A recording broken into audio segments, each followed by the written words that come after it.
Chapter 3 The Quiet Country of the Mind. He most doth dwell in bliss that hath a quiet mind. My room was in the top of the house, not large enough. Part of the ceiling was cut away by the roof, but there was a fine gable window opening to the west where I could see, looking along the white ridge of the counterpane, which was me, the hills and the distant spire of which I have already spoken. At my right, only a few feet distant, if I turned my head, I could see through the other window the fretwork branches of a lordly beech tree, upon which still clung a remnant of the painted foliage of autumn.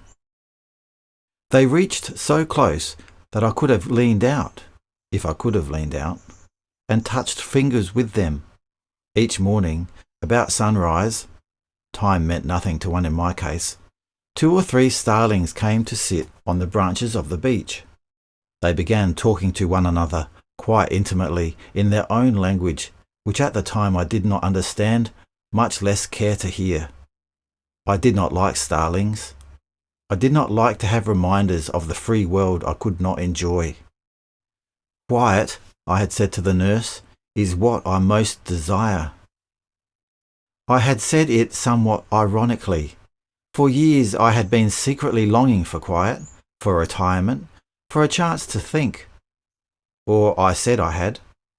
I had thought of the joy of going into the silence described by the old religionists, where one could lift off thought after thought, passion after passion, until one reached the inmost depth of all. Well, I now had my desires involuntarily fulfilled. Here, in this high gabled room, both quiet and retirement, such as they were, had been conferred upon me, and I was not content. It was not an easy matter, even after I had discovered the true secret and place of my possessions, that they were inward, to enter upon their enjoyment or use them as a sure way to tranquillity. I know I stumbled horribly, slipping back again and again to the weary suffering, the self-recrimination of the early days of my imprisonment. My first deliberate effort to get at my hoarded possessions, and thus turn my mind away from the misery of my situation, was prompted, I think, by the extraordinary power with which the couplet I have already repeated, "Still to ourselves in every place consigned," had come back to me. It had been like the precipitate which the chemist pours into a cloudy mixture to make it suddenly clear. It had convinced me that I and none other was the architect of my felicity. This set me to wondering if there were not other life-saving passages tucked away in my memory, and I began at once to try to recapture old poetry, even old prose that I had committed to memory in my youth and thought I had forgotten. At first, like a lost sailor in a heavy sea, I seized upon any chance spar, a line of any old poem or ballad, any flotsam of prose cast up by a driven memory, and found it surprising, once I had fixed my mind upon it, how I could recover entire stanzas, even whole poems that I had not thought about for many years. In my boyhood, I memorized easily, a gift which, I am sad to say, has left me, especially galloping or romantic verse like The Lady of the Lake, The Prisoner of Chillon, Burge's Ballad of William and Helen, and Tennyson's Lochley's Hall. I loved the sonorous roll of Thanatopsis and the splendid imagery in passages from Isaiah, Ecclesiastes, and the Psalms, which, though I was constrained to learn them, often gave me a strange thrill of pleasure. In the long hours of night when I could not sleep, I now began to reclaim these lost treasures, catching up a phrase here, a rhyme or rhythm there, and piecing them together with an increasing delight that ate up the weary hours. Time was nothing to me. I must have worked several days trying to recapture certain of William Blake's lines, which I have long loved for their wild ecstasy of beauty. The 3rd stanza came to me first. Bring me my bow of burning gold, bring me my arrows of desire. Bring me my spear, O clouds unfold, bring me my chariot of fire. To a man in my situation, there was something challenging, something incalculably inspiriting in these bold words. I will not cease from mental fight, nor shall my sword sleep in my hand, till we have built Jerusalem in England's green and pleasant land. How these lines rolled under my tongue as I lay there silent in my bed, a trumpet of new courage fashioned in beauty. So it was also that I found comfort in repeating the 38th chapter of Job. Who is this that darkeneth counsel by words without knowledge?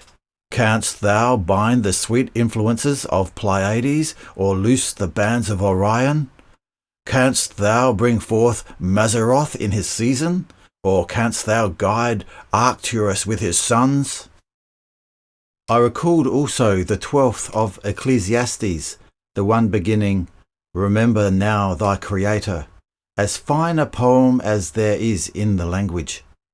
This eager pursuit of stored treasure continued for some time, easing my weariness, occupying my mind, giving me indeed a kind of satisfaction entirely apart from the content of the lines remembered, for it was a delight in itself to recover, out of the mustiness of things forgotten, thoughts, impressions, beauties that had once interested or thrilled me. I found that I could have my triumphs even as I lay in bed, silent, with the curious tiptoeing life of the hospital flowing around me. And I had a sense that I was somehow getting the better of doctors and nurses who, with all their daily tests, their elaborate records, never once probed the real secret of my life, what I had going on deep down within me, the struggles there, the voyages of discovery, the rich treasures I was now finding in forgotten caverns. While I was often too ill and weary to carry even this engaging occupation as far as I should have liked, there were moments when no effort of mine could lift me out of the slough of despond. Still, I had begun to find a place of comfort in a weary land.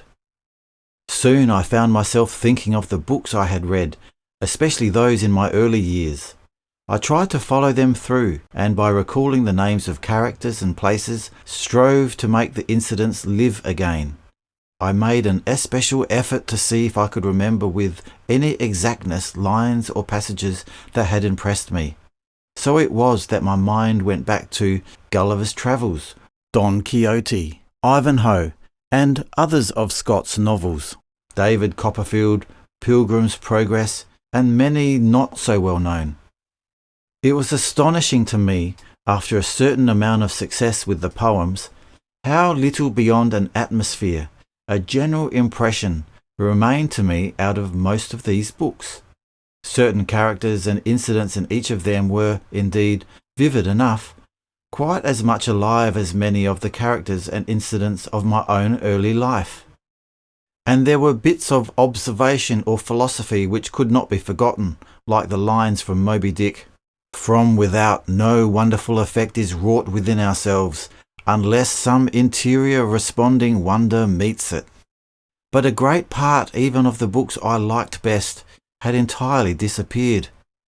And that, I have found in recent years, especially during the latter periods of my illness, is one of the reasons why one likes to reread old books. It is like visiting places once familiar, meeting friends once well known but half forgotten. What we remember best, it seems, are those moments caught by the true poet in times of high emotion and expressed in words that are immortal because inevitable. A line of poetry will stick in a man's mind like a burr.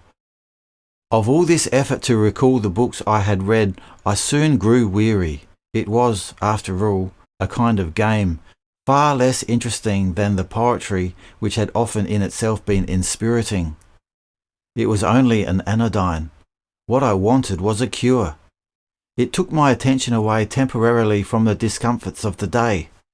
It did not fill my mind with such thoughts as I need only regard attentively to be at perfect ease.